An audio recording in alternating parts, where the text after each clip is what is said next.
గంగుల కమలాకర్ గారు చాలా విషయాలు సవివరంగా వివరించారు.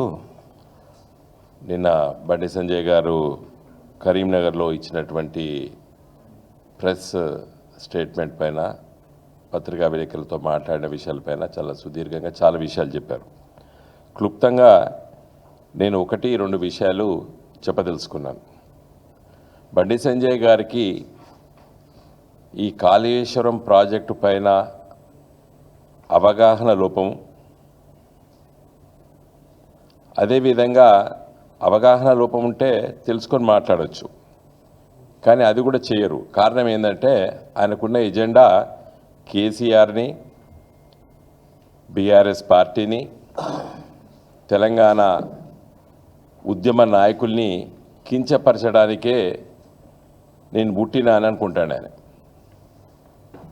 చాలా స్పష్టంగా చెప్పదలుచుకున్నాను. కాళేశ్వరం ప్రాజెక్టు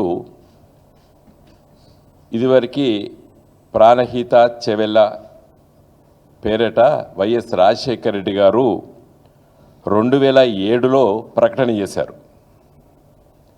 చేసి జీవో నెంబర్ 124 ద్వారా 16 మే 2007 నాడు 17,875 కోట్లుతోని జీవో ఇష్యూ చేశారు. కేవలం 19 నెలల్లో పట్టినే జీవో నెంబర్ 238 ద్వారా 38,500 పెంచారు. పనులు ప్రారంభం కాలేదు. ఒక జీవో 17,000కి ఇచ్చారు. కేవలము 19 నెలల్లో పట్టిన దాన్ని మోర్ దెన్ డబుల్ 38,500 కోట్లకు చేసిండ్రు. చేసి 7 లింకులు 28 ప్యాకేజీలతోని రాజశేఖర రెడ్డి గారు ఉన్నప్పుడే టెండర్లు పిలిచిండ్రు. దాన్ని మళ్ళా 40,300 కోట్లను సవరించి మళ్ళీ డిపిఆర్ సబ్మిట్ చేశారు. పనులు ప్రారంభం కాకముందే 17,000 కోట్లు అన్నారు.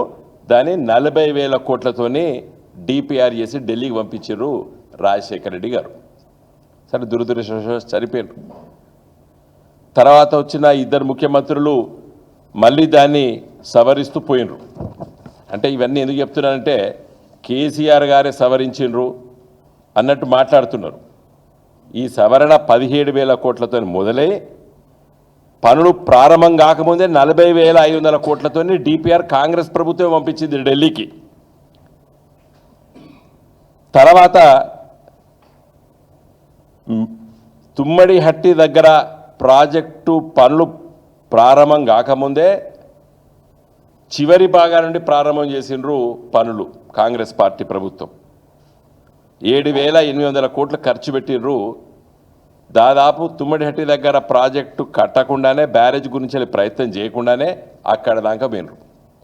కేంద్రంలో కాంగ్రెస్ పార్టీ, మన్మోహన్ సింగ్ గారు ప్రధానమంత్రి, మహారాష్ట్రలో 3 ముఖ్యమంత్రులు మారినరు. విలాస్రావు దేశ్ముఖ్ గారు మొదలు, తర్వాత అశోక్ చౌహాన్ గారు, తర్వాత పృథ్వీరాజ్ చౌహాన్ గారు, 3 ముఖ్యమంత్రులు మహారాష్ట్రలో, 3 ముఖ్యమంత్రులు ఇక్కడ వైఎస్ రాజశేఖర రెడ్డి, రోషే గారు, అదేవిధంగా కిరణ్ కుమార్ రెడ్డి. అక్కడ 3, ఇక్కడ 3 కాంగ్రెస్ వాళ్ళే. ఢిల్లీలో మన్మోహన్ సింగ్ గారు ప్రధానమంత్రి, కాంగ్రెస్ వాళ్ళే. పనులు ప్రారంభం కాలేదు తుమ్మడిహట్టి దగ్గర.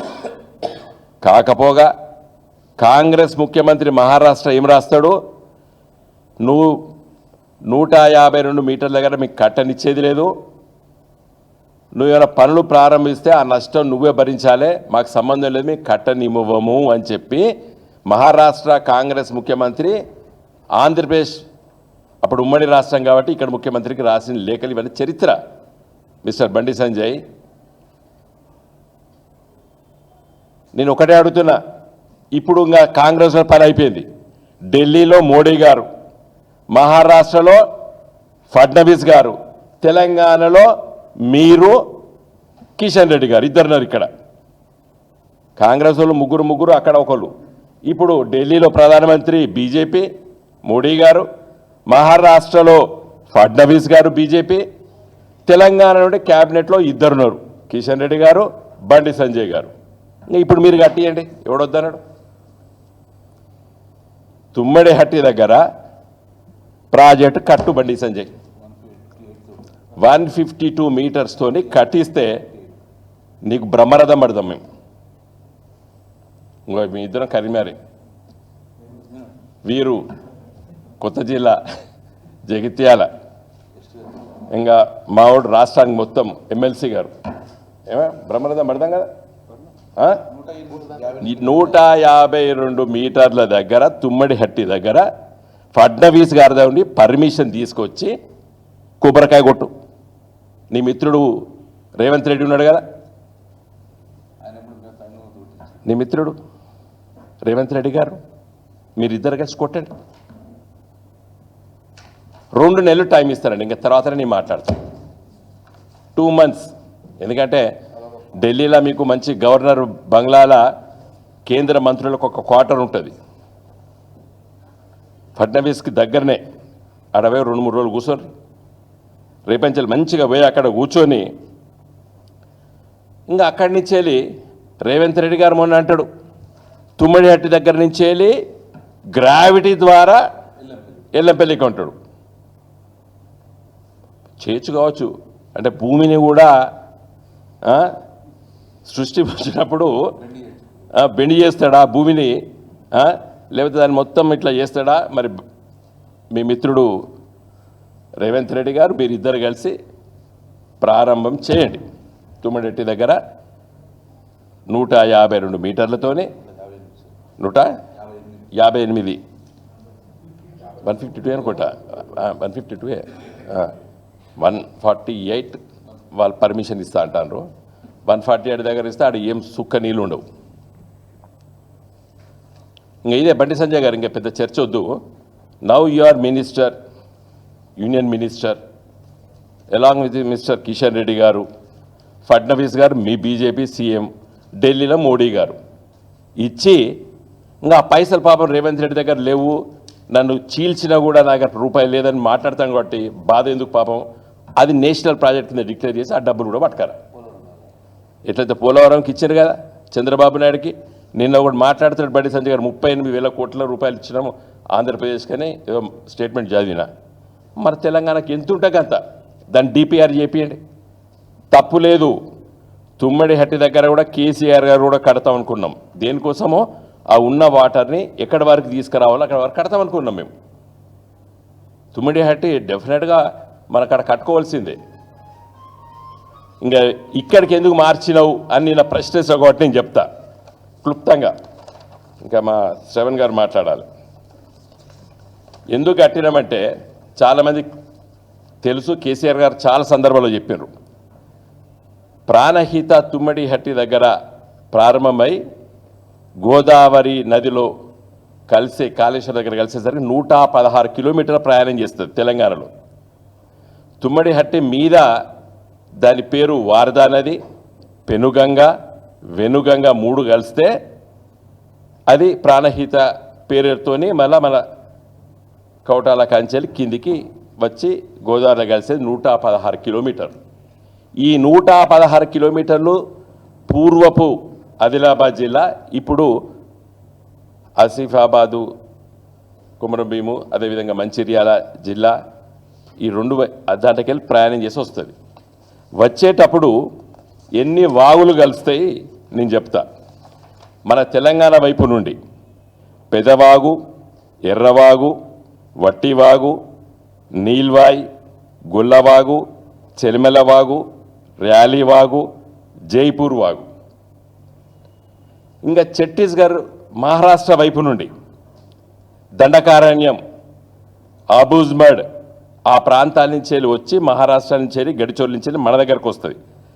చనంకేరి, మత్తాపూర్, అహీరి, ఆటంపల్లి, కోల్పిల్లి, వాత్రాల్, లంకచిన్ను, పోచంపల్లి, వియ్యంపల్లి, మేడారం, కృష్ణాపూర్, పెంటిపాక, తుమ్మనూరు, ఆపేట, వడదాం, కుట్టుపల్లి వాగులు ఇవన్నీ వచ్చి కలుస్తాయి. ఇన్ని వాగులు వచ్చి కలిస్తే ఎన్ని నీళ్ళు తెలుస్తాయండి? 120 టీఎంసీల నీళ్లు మన తెలంగాణలో ప్రాణహితల నీళ్ళు వస్తాయి. కేసీఆర్ గారు ఎందుకు కట్టినరు? ఎందుకు కట్టిందంటే గిందు కోసం. రేపు పొద్దున వారధా పైన కానీ పెనుగంగ పైన కానీ వెనుగంగ పైన కూడా ఇంతకుముందు మన గంగుల గారు చెప్పినట్టు 63 టీఎంసీలు వాళ్ళకు కేటాయించారు. అవి కట్టుకుంటే కూడా ఈడ మనకు నీళ్ళు ఆపుకోవచ్చు అని చెప్పి కేసీఆర్ గారు మేడిగడ్డ రీడిజైన్ చేశారు. ఎందుకంటే మేమందరం ఉన్నాం అప్పుడు. వ్యాప్ కోసోడు ఇచ్చిండు. ఢిల్లీలో సిడబ్ల్యూసి ఆఫీస్కి 100 సార్లు పోయినాం, 100 సార్లు తిరిగినాం మేము ఢిల్లీలో. ఇవన్నీ పేర్లన్నీ అప్పుడు రాసుకున్నాం మేము. 120 టీఎంసీ నీళ్లు ఇంకో ఈ 116 కిలోమీటర్ల పట్టే వస్తాయి. ఇంకా ఎంతటా అష్యూర్డ్ జీవితాంతం ఉంటాయి నీళ్లు. అబుజ్మడ్ ఏరియా, ఛత్తీస్గఢ్ ఏరియాలో ఆడ మనుషులు జీవించారడ. కొన్ని లక్షల ఎకరాలు అడవి, పడ్డపు సుక్క ప్రతి ఒక్కటి వచ్చి దీంట్లో పడతాయి. తుమ్మిడిహట్టి దగ్గరనే కట్టి ఈ మేడారం ఇవన్నీ కట్టకపోతే, మేడిగడ్డ కట్టకపోతే నీళ్ళన్నీ పోయి సముద్రాలు పాలవు. ఎందుకు కట్టినాం అక్కడ? తుమ్మిడిహట్టి కూడా కట్టాలనుకున్నాం. అది కేవలం ఆ ఆదిలాబాద్ జిల్లా వరకు ఆ నీళ్లను ఉపయోగించుకుంటే శస్యశ్యామలం అవుతుంది. దేమన్నా ఇప్పుడు కట్టు, తప్పేం లేదు. 2 దిగ్గజాలు వస్తాయి, నీళ్ళు పుష్కలంగా వస్తాయి. కాబట్టి నా డిమాండ్ బండి సంజయ్ గారిని, మీరు వెంటనే మీ పార్టీ కేంద్రంలో ఉన్నది, మోడీ గారు ప్రధానమంత్రి, మీ పార్టీ మహారాష్ట్రలో అధికారంలో ఉంది, ఫడ్నవీస్ గారు ముఖ్యమంత్రి గారు, తెలంగాణ నుండి మీరు 2 మంత్రులు, టోటల్గా 8 మంది ఎంపీలు. నేను ఇవాళ డిమాండ్ చేస్తున్నాను, మీరు వెళ్ళి 2 మాసాలు టైం ఇస్తున్నాం మా పార్టీ తరఫున. మీరు పోయి అడిగిరండి, పర్మిషన్ తీసుకురండి, కట్టండి, జాతీయ హోదా తీసుకురండి. మా పార్టీకి అభివృద్ధి ఆకాంక్ష, మాకు రాజ్యాధికారం ఆకాంక్ష కాదు. తీసుకొస్తామని తెలంగాణ చెప్పినాం, తెలంగాణ తెచ్చి చూపించినాం. అభివృద్ధి చేస్తామని చెప్పినాము, అభివృద్ధి చేసి చూపించినాం. ఇలా మీ అదృష్టం, ఇలా కేంద్రంలో అధికారం ఉన్నారు, మహారాష్ట్రలో అధికారం ఉన్నారు. ఇక్కడి నుంచి 8 మంది ఎంపీలు గెలిచినారు, 2 మంత్రులు అయినరు. కాబట్టి తీసుకురండి, తెలంగాణ ప్రజలు సంతోషిస్తారు. నేను ఈ ఛాలెంజ్గా అనడం లేదు, ప్రయత్నం చేయండి. మేము తెలంగాణ కోసం పార్టీ పెట్టినప్పుడు ఇది వచ్చేది కాదు, సచ్చేది కాదు అన్నాడు రాజశేఖర రెడ్డి, చంద్రబాబు నాయుడు. తెచ్చి చూపించినాం. ఇవాళ అదే చెప్తున్నా, కమాన్ నేషనల్ ప్రాజెక్ట్గా డిక్లేర్ చేయండి, తీసుకురండి. ఎట్లా మాట్లాడతామండి నువ్వు? కాళేశ్వరంకు నేషనల్ ప్రాజెక్ట్ ఇజ్జత్ ఏమన్నాడు, ఇజ్జత్ పోతుంది అంటావు. ఇలా పోలవరం కొట్టుకపోయింది కదా డయాఫ్రామ్. మరి మీ కేంద్రం ఇంజనీర్స్ ఉంటారా? మీరే డబ్బులు ఇచ్చిండ్రు, వాష్ అవుట్ మొత్తం కొట్టుకపోయింది. అప్పుడప్పుడు మేము అంత పిచ్చి పిచ్చిగా మాట్లాడాము. యాక్ట్ ఆఫ్ గాడ్ ఉంటుంది, ఎవరి చేతిలో ఉండదు కొన్ని సందర్భాల్లో పట. నేను మొన్న కూడా ఎక్కడో చెప్పినాను, మిడ్ మానేర్ ఆ రోజు కొట్టకపోతే గంగుల కమలాకర్ గారు, ఈటా రాజేందర్ గారు, మేమందరం బయట నిలబడ్డాం. మేము ఈ రాజగోపాల్ రెడ్డిను కోమటిరెడ్డి బ్రదర్స్ మేము ఒక మాట అనలేదు. ఎందుకు అనలేదంటే యాక్ట్ ఆఫ్ గాడ్. ఆ సిరిసిల్లలో విపరీతమైన అన్ఎక్స్పెక్టెడ్ రెయిన్ఫాల్ వచ్చింది, 3 అవర్స్. ఆ నీళ్ళు వచ్చిపోయింది, మళ్ళీ రిపేర్ చేయించడం, మళ్ళీ నీళ్ళు ఇచ్చినాం. ఎప్పుడు మేము పొలిటికల్ యాంగిల్ చూడలేదాన్ని. కేసీఆర్ ఎప్పుడైనా మాట్లాడిండా దాని మీద? కేటీఆర్ ఎప్పుడైనా మాట్లాడిండా? ఎన్డీఏసీ వచ్చిందా? మొత్తం వాష్ అవుట్ అయింది వాళ్ళు కట్టింది. ఎందుకు కారణం? Act of God. మీద అప్పర్ మానేర్ రీజన్ విపరీతమైన వర్షం పడ్డది, 3 గంటలు. Natural calamity, act of God అంటే మా లీగల్ లాంగ్వేజ్లో. కాబట్టి మళ్ళీ చివరిగా బండి సంజయ్ గారు మంచిగా ముంబైకి పోండి, ఫడ్నవీస్ గారి దగ్గర కూర్చోండి, 152 మీటర్స్కి పర్మిషన్ తీసుకురండి, తుమ్మిడిహట్టికి నేషనల్ స్టేటస్ పట్టుకురండి, తుమ్మిడిహట్టి టు మన ఎల్లంపల్లి వరకు. మీ ఫ్రెండ్ రేవంత్ రెడ్డి గారికి పాపం పైసలు లేవు కాబట్టి ప్రయత్నం చేయండి, మంచిది. Thank you.